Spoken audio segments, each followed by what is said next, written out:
Good morning, everybody. So, what is life anyway? There have been 1.5 million quotes about what this life is,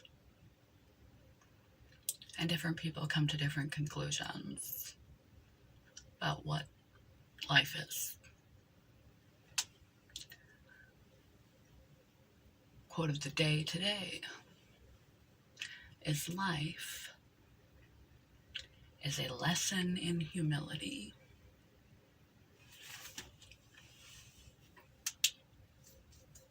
Let me crack my knuckles right on camera.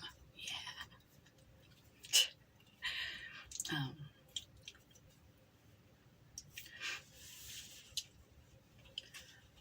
Life is a lesson in humility.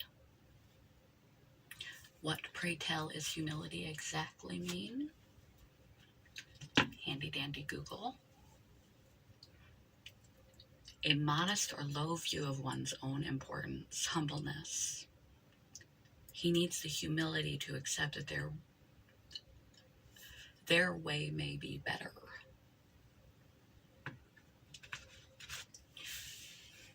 There's a lot of ways to describe life. There are a lot of skills and tools and things you can acquire in this life. One apt way to look at life, instead of life is suffering, life is pain, life is difficult for everyone, life is hard. All these things painted a rather dreary picture of life. Humility, however, is a very beneficial skill to acquire, a trait to acquire. Some people are more naturally humble than others, but it, like resilience and optimism and other traits, can be cultivated and built. Like confidence, you can build humility. Process of building humility is not so fun. Process of building humility requires us, as we were infants, we had first no recognition of anything, and then we became aware of ourselves, and everything in the universe circled around us, and we began to form an identity, an ego, and that ego is very fragile and doesn't like to be proven wrong, and we go through these ages and stages and pressures to fit in adolescence. Being part of the group is the most important thing in life. We're so oblivious to the value of others. We're oblivious to our own mortality.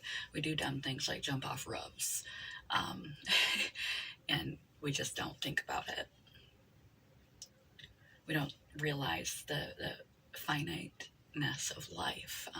We have naive overconfidence. We don't know that the world doesn't revolve around us, like they used to think that the sun rotated around the earth and the earth was the center of the universe. Human beings have a habit of believing that they are the center of the universe, identifying I and you, everyone else, noting the differences rather than the similarities, that we are one species and we are far more in common than we are in difference. But our ego likes to make us special and unique. That transition between youth and adulthood, when you begin to realize that no one's entitled to anything, you are not going to be spared suffering, ridicule, rejection, failure, difficulty, no matter how good, kind, educated, articulate, gifted you are, it's going to be a struggle. There's a quote that the elevator to success is broken, take the stairs. Life ain't easy. And over and over and over and over and over and over and over again, you get reminded of that. And some people don't cope well with the reminder of their own shortcomings, lack of success, having failed, not living up to their own expectations, their preconceived youthful notions of what life was going to be like for them and what they were entitled and deserved. The realities of life can really wear you down if you have the wrong mindset towards them. If you think you're uniquely exception to that rule and that you are owed things because you're a good person, a kind person, you didn't hurt anybody, you didn't do anything that you deserve, you worked hard at your skill, you put in the time, you deserve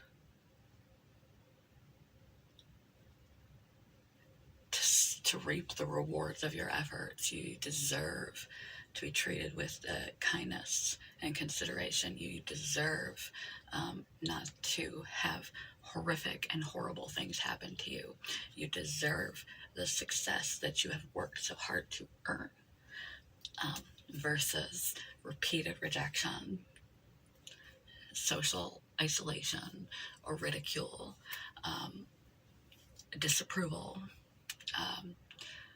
ill health, or crises in your life, difficult bosses, brick walls and glass walls, glass ceilings, obstacles, trouble, difficulty, pain and suffering, and embarrassment and humiliation, and all the rest.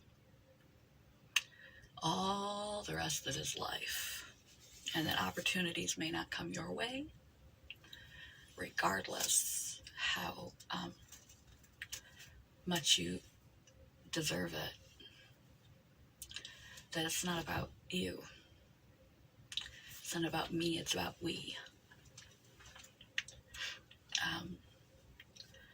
Life itself, over time, squishes, crush your ego, ground it down to a fine powder.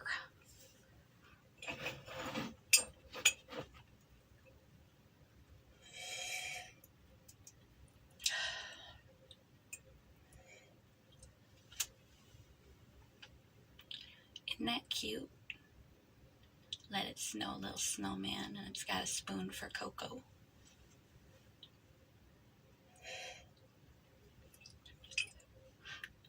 Through the repeated obstacles, difficulties, rejection, suffering that you face, you realize how little is in your control. You realize how little you know, how far you have to go, that you're not owed or entitled to anything, that you're not above anyone. No one is above you or beneath you. It is the evolution of the self. Slowly over time, if this works in a healthy way, and you don't take it to heart to every instance that things don't go according to plan, or you are rejected or disliked or disapproved of, or you meet that brick wall and glass ceiling, you suffer tremendously in your life. Things go bust, and all the shit hits the fan, and you feel like it's not fair. Why me? Well, who else? No one is spared. There's a lot of talented, wonderfully gifted people who've tried really hard in this life and haven't made a dent, There's a lot of bad things that happen to a lot of good people. There is no unique exception to the rule. There's no unique exception to the rule. There are people who have more opportunity, more networking connections based on where they were born, who they were born to, that have more from the get-go, a higher board to leap off of, that are nepotism, essentially, that are just handed power, prestige, success, etc. And their character may not represent goodness, light, compassion, consideration. They may not be of good character or a good example of humanity for others to be replicating and following, and they may have a huge platform because they didn't have to earn their way, grow in empathy through earning their way and through the suffering and the rejections and the losses in life, realize that they are not above or beneath others. They are not deserved anything special. Develop work ethic and humility and compassion for other people, because you realize that everybody is suffering the same thing. Everybody's in the same storm, or the same flood. We don't all have the same boat.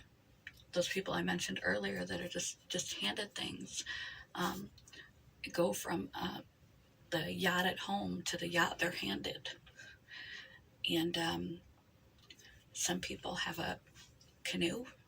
Some people have a stick to hold on to and hope they don't drown. And the starting points are different. But we're all suffering this life thing together, and no one deserves more than another. But life is not fair, so some people who are not good quality people get handed a lot in life. And some of those people that are floating around with nothing but a stick to keep their neck above water are some of the best, most quality human beings, considerate, kind, compassionate, talented, skilled, hardworking people that you would run across. It just plays out that way. And so rather than to see every rejection or failing as a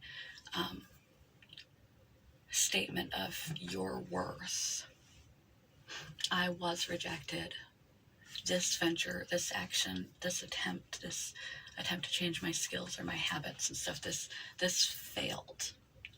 I put a post on Instagram and nobody liked it.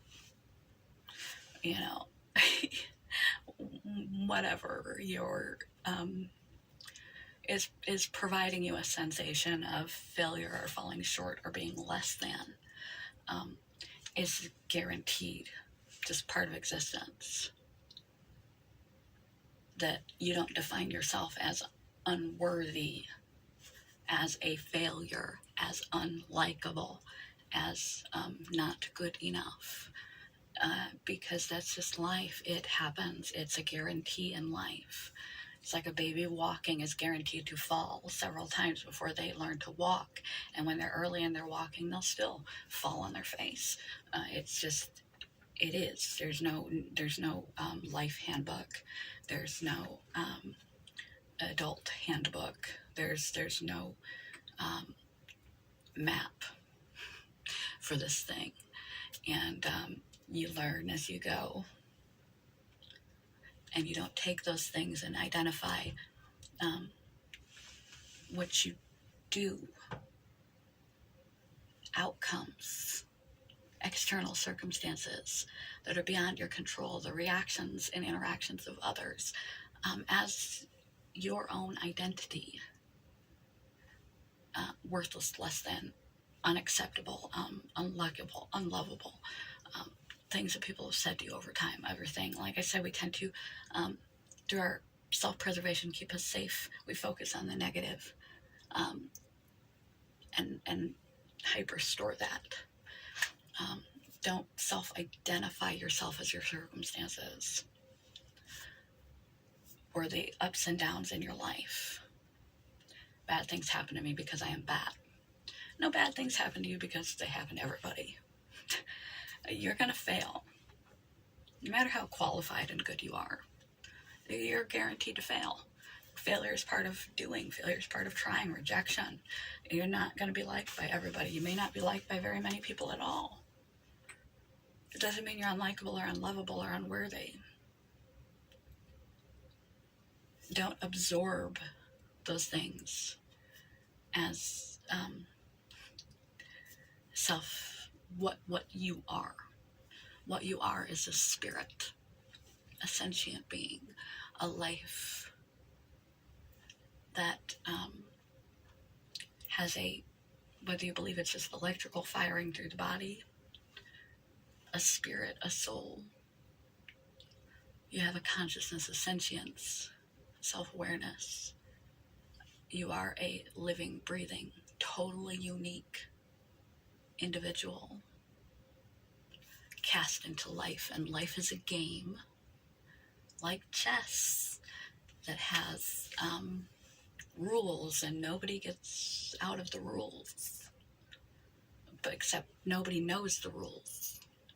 They play, and then they find out the rules in retrospect, and no one is spared some type of suffering and failing and negative emotions and all the rest. You just need to be careful not to incorporate that stuff as your identity. We're not supposed to have no self-love, no self-acceptance, no self-confidence, no positive optimism about life. No, you're not supposed to, I am what I do. I am the outcome. I am what people say about me. I am my circumstances. I am every negative thing that happens to me. I am that. It's just part of life. And the good that can be taken from that is to look at life as like SEAL training. I'm not tough enough to go through SEAL training, I'll tell you that right off the bat. No David Goggins here. But SEAL training for humility. Humility is one of the hardest skills and social, personal attributes for a person to master. Because we spent our first early arcing years becoming and developing an identity with complete with perspectives and values and belief systems and what makes us us, all of your hopes and dreams and what you think is important and invaluable in life and what we think we are worth. And we spent our whole early arcing years developing this sense of self and this identity, and now we have to destroy it. And your ego doesn't want to be destroyed. It resists. Even if it's a negative, unserving, I feel worthless, I'm never successful. Even if you've personalized all of these external happenings, all of these givens of life, and you've self-identified yourself as negative and no good due to these things, these life happenings that happen to everyone, no one is excluded, and you've identified yourself as way down here, not good, unworthy, unlovable, bad, blah, blah, blah, blah, blah. Even if your ego is a terrible thing to carry around. It doesn't like to be proven wrong. Once you've developed that nucleus of your existence, it doesn't want to be destroyed. The ego fights to be destroyed. And we spend the second half of our life tearing it down, realizing that we are not the center of the universe. We are not special. We are, but we're no more special than anyone else. Not more or less special than anyone who is famous, not more or less special than anyone who is brilliant, not more or less special than anyone who is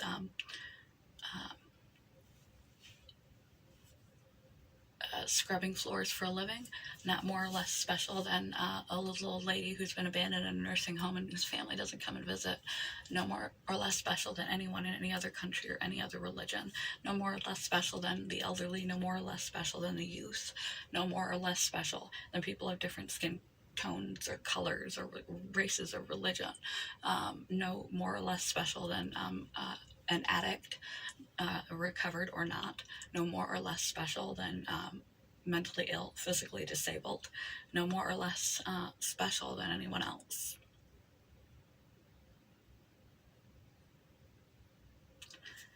The ability to humble oneself is to have mastered the ego. We all need a little bit of ego, or we won't have anything to ground ourselves to ourselves. Any ability to establish a belief system that serves and helps be the compass of our way, our core values and beliefs and morals to help guide us through life. But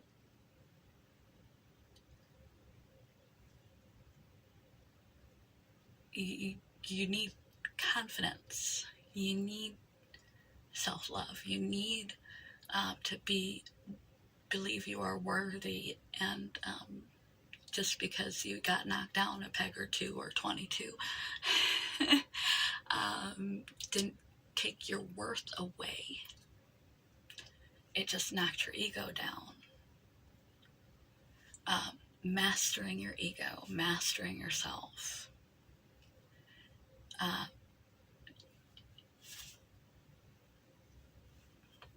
Raising and embedding empathy and gratitude and compassion and contribution and service and love of your fellow man, and whatever shape, form, platform, place they come from.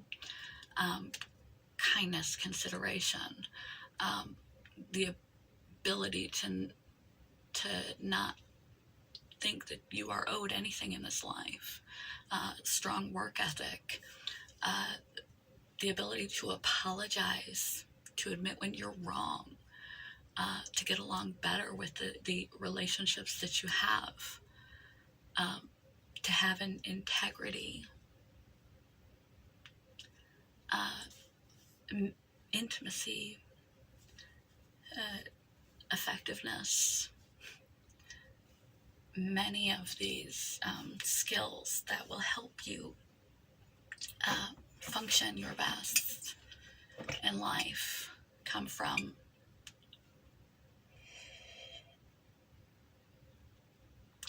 developing the skill of humility.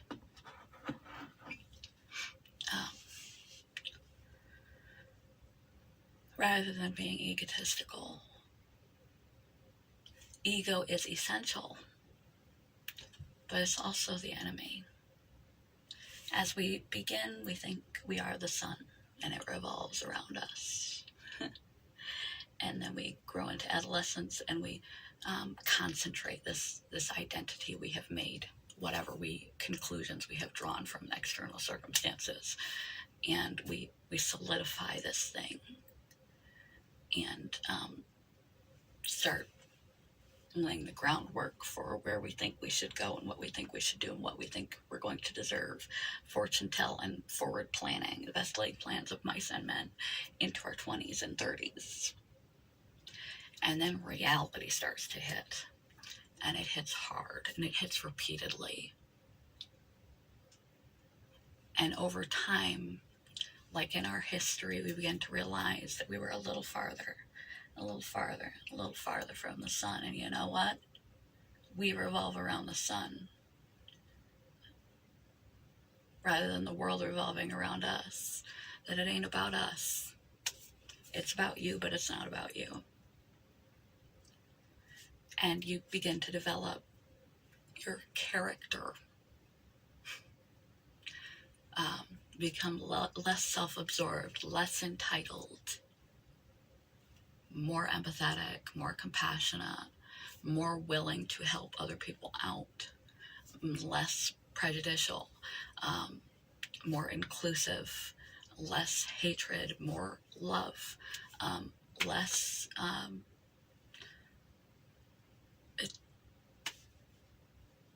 It is a vital skill to get along with others, to get along at work, to get along in life.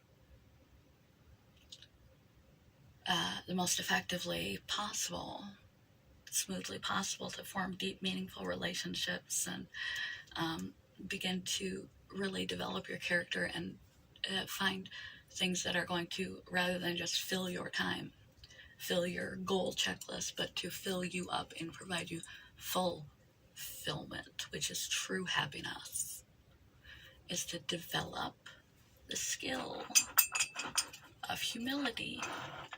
And humility is won by losing, by hurting, by suffering, by failing, by all the times you get knocked down. You get knocked down a peg or two. Don't identify as worthless, bad, loser, unlikable, unlovable, failure, rejection, because those things have happened in your life. Don't define yourself as a mistake, because you have made mistakes. They are occurrences, they are happenings, and they are occurrences and happenings that are occurring and happening to everyone in their own shape and form.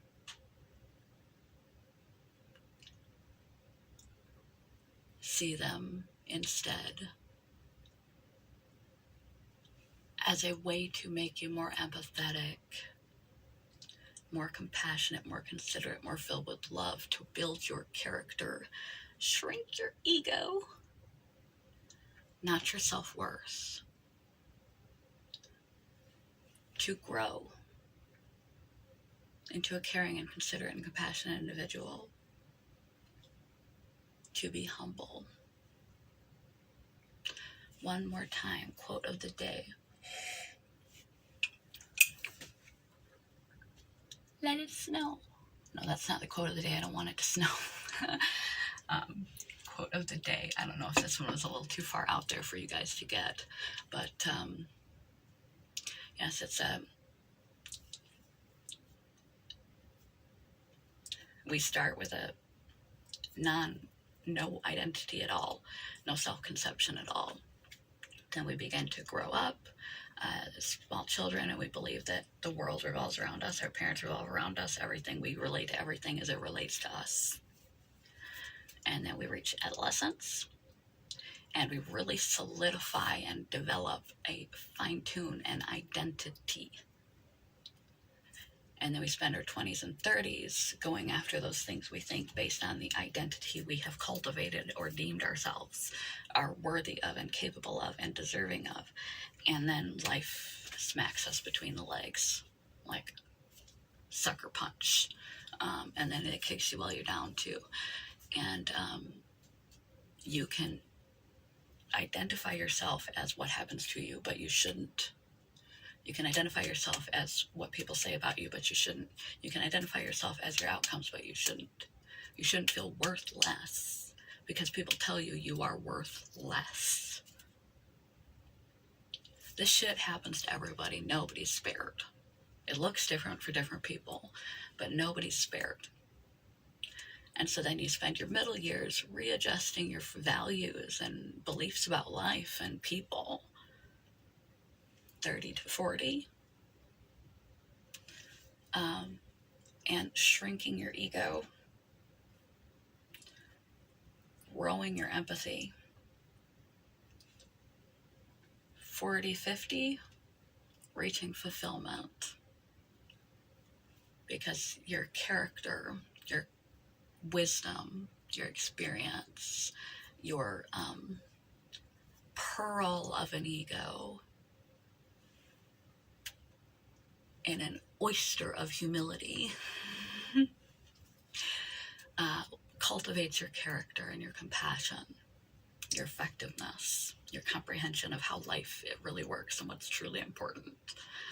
And you begin to move into a place that is healthful, helpful, healing, and hopeful for yourself and those around you.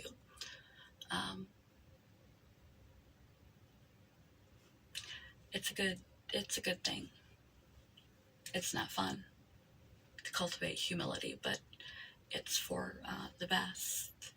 So instead of looking at life as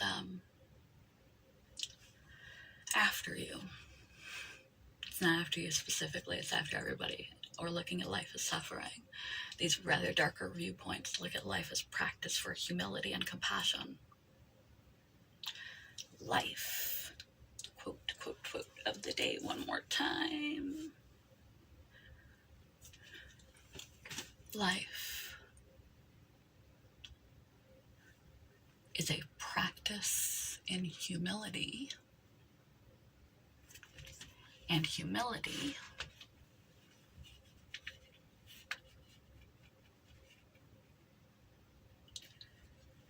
a modest or low view of one's own importance. If you view yourself a little more meekly, you raise those that you viewed lowly up. You realize this shit happens to everybody. You bring those that you viewed up here down to eye level. You meet everyone at eye level. And you grow in your compassion and your character, and your life becomes more purposeful, meaningful, and fulfilling. Master the ego arc. Don't take life circumstances and its happenings and allocations in every instance that you don't win as a blow to your ego or proof that life is terrible.